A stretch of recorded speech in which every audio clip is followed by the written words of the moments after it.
আসসালামু আলাইকুম প্রিয় দর্শক, আমি সামিয়ান তাজিউল আপনাদেরকে স্বাগত জানাচ্ছি সবুজের বাগান থেকে। আমার পিছনে আসলে সবুজ আর সবুজ, এটি একটি সবুজ বেগুন ক্ষেত এবং মরিচ ক্ষেত। চলুন আমি আপনাদেরকে একটু দেখাই। এই গাছটি দিকে বেগুন না, আচ্ছা এখানে প্রচুর পরিমাণে গাছ আছে। এই যে এটা এটা হচ্ছে ডেঙ্গা শাক, অনেক বড় হয়েছে। আর এটা হচ্ছে বেগুন, লম্বা বেগুন। তো আমি একটু কাছ থেকে দেখাই।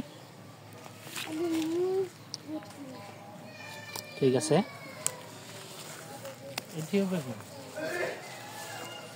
এটি কালা বেগুন।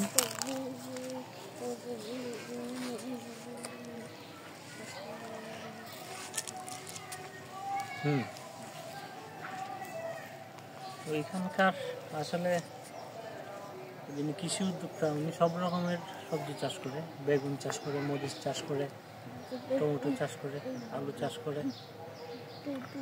তো পর্যায়ক্রমে আমি আপনাদেরকে সবগুলি দেখানোর চেষ্টা করবো, আমার সাথে থাকুন।